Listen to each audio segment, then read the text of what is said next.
Quick video on how to install your exhaust valve covers. I'm going to be doing this with the EGR on for the extra challenge.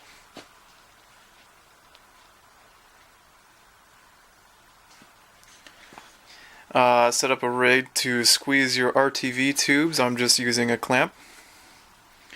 Use a thin bead to fill the crack along the valve cover. You want this to fill the crack with as little air bubbles as possible and spill over the crack so you have enough material to make a good solid seal.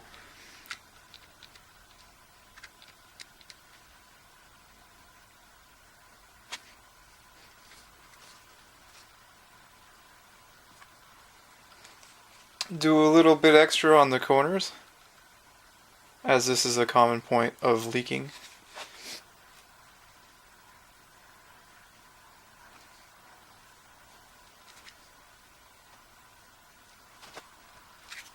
You can compare your bead with mine. And now, I already have the PCV hose on there. You'll see the fat end is on the valve cover. The skinny end is going to go on the PCV hose. Make sure you have a clamp on your PCV hose, because if you're like me and you're doing this with the EGR on, you're not going to want to take this back off. It's going to ruin your day. So slide this over. Make sure you have at least 1 or 2 bolts ready to go, because this is not going to stay still. Maybe this side will because it has the hose. And you want to bring this over around the EGR really carefully, now that you have RTV on it. And the thing about this side, although it's harder because you have the wiring harness, EGR, and everything else in the way, you shouldn't have to bend the EGR to get this one into place.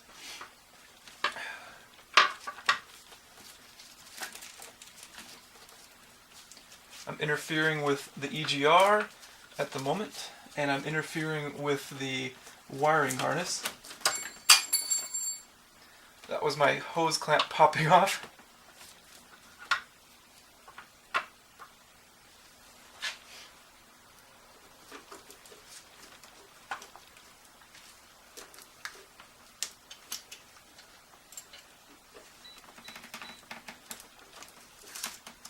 Okay, so now the PCV hose is sliding on there.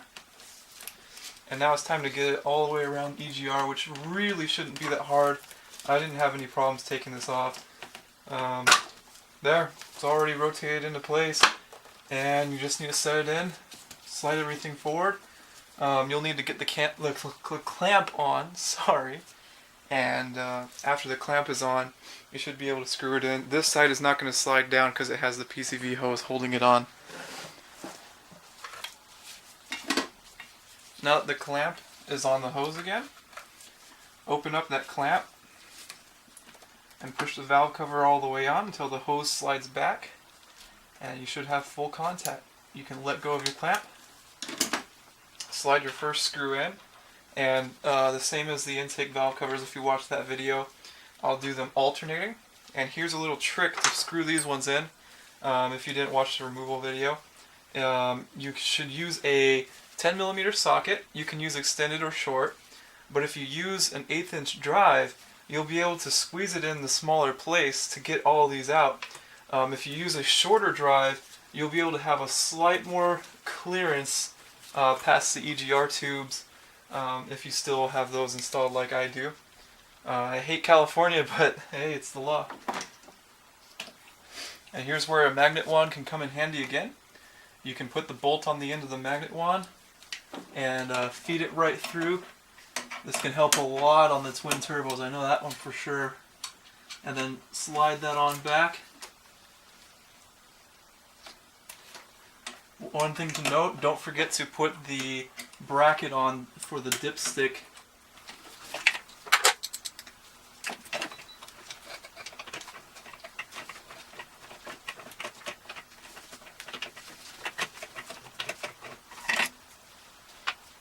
So here I'm going to go for the hard bolts. I switched over to my short 10mm. So I'm using the magnet wand to get the bolt into place. And you'll need to pull the wiring harness and the EGR back a little bit until you can see. Once you get reasonably close, you may have to get this in with your fingers.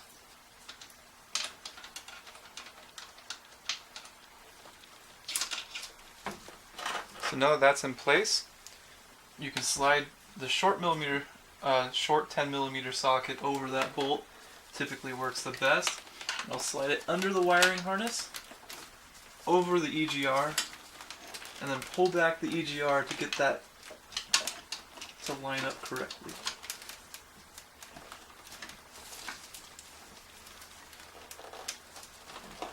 There we go. So once you get it right over the EGR with the short socket, then life is pretty good, and you can actually twist this and get it relatively straight.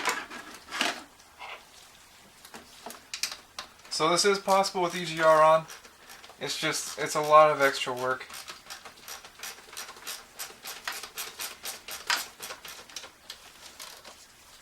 So I'm just snugging that up. I have to unfortunately go back to that and then do a cross pattern to torque everything to spec. Once you have all of the bolts in place, go ahead and tighten them with the cross pattern that I used in the intake valve cover section. Start on one side, go to the opposite, go down, then go to the opposite, then do the middles in a cross pattern. And for torque, you want to give them just with a small ratchet, just a light tug.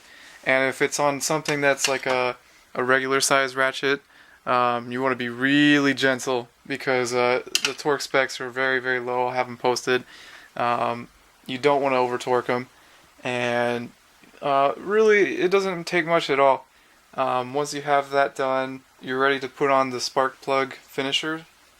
Just for quick reference, the one that has the longer side goes on the driver's side, and the longer side I mean from this section onwards. It should be pretty obvious. And if you have it in incorrectly, the passenger side is easy to get this flipped upside down. All of the screw heads should be sticking up, so before you start stripping your screws or something, make sure they're all, finger tight. After that, you're ready to pretty much put the manifold back on. So hopefully I'll have a video up for that soon. If I do, I'll link that. So there you go, you guys. I just did the hardest one for you. I hope you appreciate it. I did this with EGR in on a 96 too with OBD electronics, so the wiring harness is even thicker. So I just wanted to show you guys, yes, you can do it. There's only one other person I think have really mentioned it on the forums. So props to him. I still would have probably tried to do this anyways without removing the EGR. If you guys want to support me in doing these videos, like, subscribe, comment, whatever.